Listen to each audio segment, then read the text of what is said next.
পৰীক্ষাত 30 নম্বৰ পালেই পাছ নহ'ব। ৰাজ্যৰ লাখ লাখ শিক্ষাৰ্থীলৈ জৰুৰী খবৰ। এতিয়াৰ পৰা পৰীক্ষাত 30 নম্বৰ পালেই পাছ কৰাই দিয়া নহ'ব। এই সন্দৰ্ভত ৰাজ্যত বলবৎ হৈছে নতুন নিয়ম।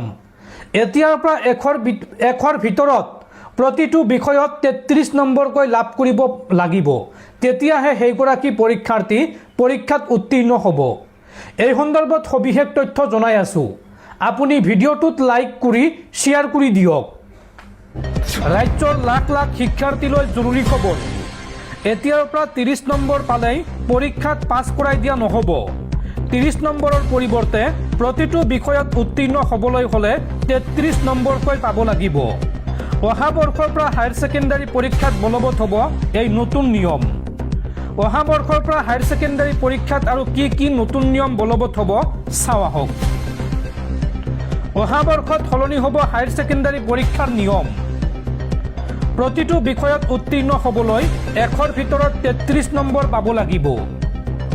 কলা শাখাৰ শিক্ষাৰ্থীয়ে বাণিজ্য বা বিজ্ঞান শাখাৰ বিষয় পঢ়িব পাৰিব।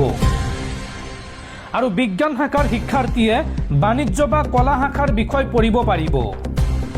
কেমেষ্ট্ৰি, ফিজিক্স, বায়'লজি বা গণিতৰ ভিতৰত যিকোনো এটা বিষয় ল'লেই বিজ্ঞান শাখাত ধৰা হ'ব। আৰু বাণিজ্য শাখাৰ শিক্ষাৰ্থীয়েও অন্য ষ্ট্ৰীমৰ বিষয় পঢ়িব পাৰিব।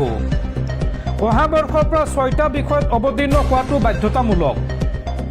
কলা শাখাৰ শিক্ষাৰ্থীসকলে দক্ষতা বিষয়ক পাঠ্যক্ৰম পঢ়িব লাগিব। আৰু 2027 চনৰ পৰা নাথাকে বৃত্তিমূলক শাখা। সংবাদ মেলপাতি এই ঘোষণা এছেবৰ। অহা বৰ্ষত সলনি হ'ব হায়াৰ ছেকেণ্ডাৰী পৰীক্ষাৰ নিয়ম। প্ৰতিটো বিষয়ত উত্তীৰ্ণ হ'বলৈ 100ৰ ভিতৰত 33 নম্বৰ পাব লাগিব। কলা শাখাৰ শিক্ষাৰ্থীয়ে বাণিজ্য বা বিজ্ঞান শাখাৰ বিষয় পঢ়িব পাৰিব।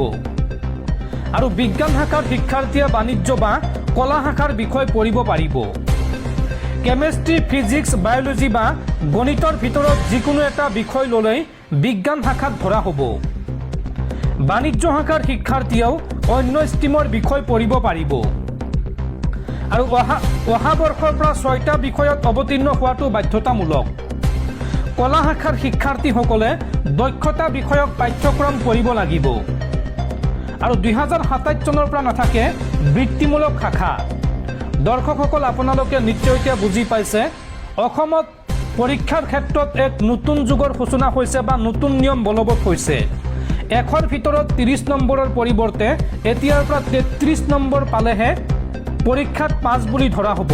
অৰ্থাৎ প্ৰতিটো বিষয়ত আপুনি 100ৰ ভিতৰত 33 নম্বৰ পাব লাগিব।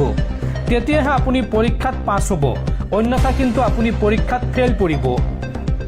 সংবাদ মেল পাতি এই নতুন নিয়মৰ কথা ঘোষণা কৰিছে এছেবে। অহা বৰ্ষৰ পৰা অৰ্থাৎ 2027 চনৰ পৰাই এই নতুন নিয়ম বলবৎ হ'ব। লগতে আন কেইবাটাও নিয়ম বলবৎ হ'ব। সেই তথ্য ইতিমধ্যে আপোনালোকক জনাইছোঁ।